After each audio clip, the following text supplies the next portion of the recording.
a los hermanos caminando en el amor. Un sábado enseñaba el maestro en la sinagoga. Había una mujer que desde hacía 18 años estaba enferma por causa de un espíritu y caminaba encorvada sin poderse enderezar. Jesús la llamó y le dijo: mujer, quedas libre de tu enfermedad. Le impuso las manos y enseguida se enderezó. Glorificaba a Dios. Pero el jefe de la sinagoga se indignó porque Jesucristo había curado en sábado y le dijo a la gente: 6 días tienen para trabajar, vengan esos días a que los curen y no los sábados. Evangelio según San Lucas, capítulo 13, versos 10 al 17. El Hijo de Dios demuestra la incoherencia en la observancia de la ley de Dios, la libertad y la dignidad de las personas. Una persona no puede imponer la ley mientras no tenga en cuenta la dignidad, la libertad y la grandeza de un ser humano. ¿Dónde estará entonces el verdadero sentido de la observancia de la ley que le puede agradar a Dios?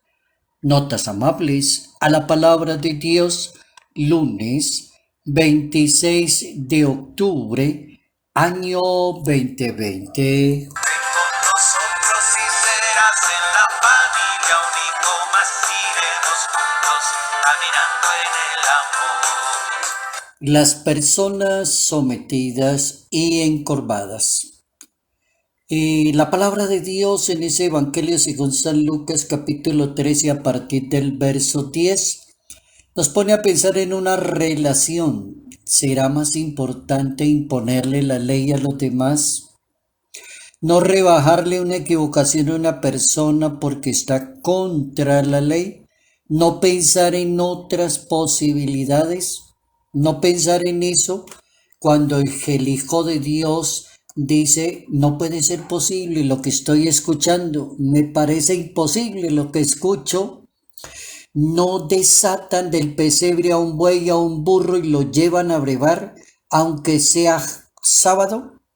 Y esta es una mujer, un ser humano, una hija de Dios, una hija de Abraham, que ha estado sometida durante 18 años, ¿no tiene derecho a encontrar la salvación ni la liberación? Buena pregunta del Hijo de Dios. Y nos podemos quedar como con esa buena pregunta del Hijo de Dios, que diciéndonos a nosotros hipócritas, si hacen cantidad de cosas que no tienen sentido ni razón de ser. ¿Cómo es posible que un ser humano que es tan sagrado, obra de Dios, y tiene su libertad y su dignidad, cómo es posible que no le dan ninguna posibilidad ni alternativa? Liberar a las personas del poder del mal y colocarlas en pie para que puedan glorificar a Dios y rendirle homenaje a Dios. Eso se llama la salvación que ofrece Dios. A eso vino Él, a salvar a las personas, a ofrecerle caminos, alternativas, posibilidades. Así lo dice el Salmo 145 y 146 de la Santa Biblia. Jesús imita a Dios que endereza a los encorvados, es decir, las personas se levantan y alaban y bendicen a Dios. Alabar a Dios y servirle a los demás es como demostrar que la salvación le está llegando a esa persona. Una persona que tenía 18 años encorvada se endereza y se pone a alabar a Dios.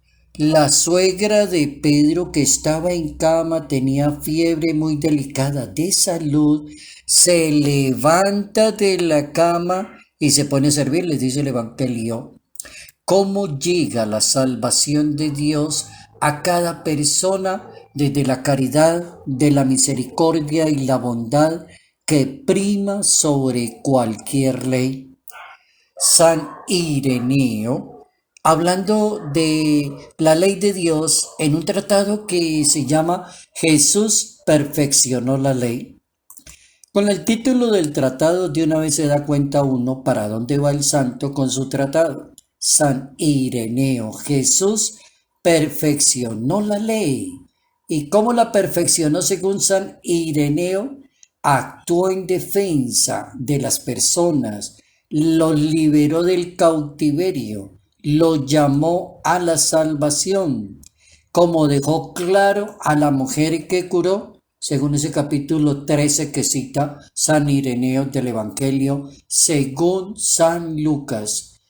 ¿Cómo es de importante entender que si la ley prohibía curar a seres humanos, entonces la pregunta es, ¿para qué hablan de circuncisión? Sería otra pregunta importante. ¿Por qué será más importante circuncidarse o practicar la caridad y la misericordia con otra persona? ¿Qué será lo más importante?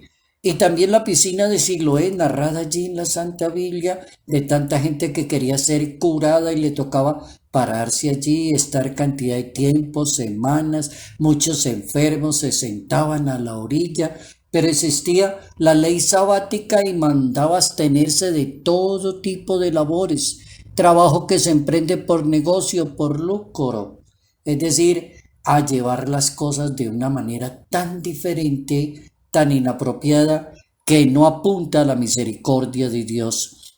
El catecismo de la Iglesia Católica, a partir de ese numeral 1730, hablando del tema de la libertad de la persona, del ser humano, toma como ejemplo la hija de Abraham, que estaba aprisionada, encorvada y que Jesús la enderezó y ella alababa a Dios.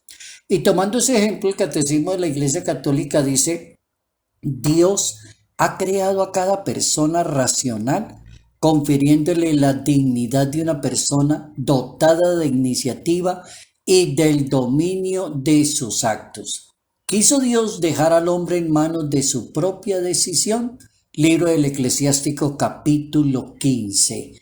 Vean lo interesante, la Biblia en otras partes contradice totalmente a un jefe de una sinagoga, una persona que enseña religión, palabra de Dios, que se cree el dueño de la religión del pueblo, lo contradice totalmente a la persona, según el catecismo de la Iglesia Católica. Lo creó Dios a cada persona y lo creó libre y le dio el dominio sobre sus actos y cada persona debe responderle directamente a Dios.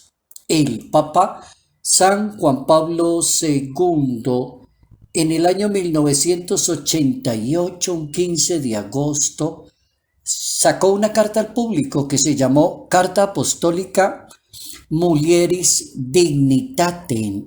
¿Y de qué hablaba el Papa? Sobre la dignidad y la vocación de la mujer, cómo es de importante respetar a la mujer, dignificar a la mujer, darle el puesto que se merece la mujer, valorar a la mujer.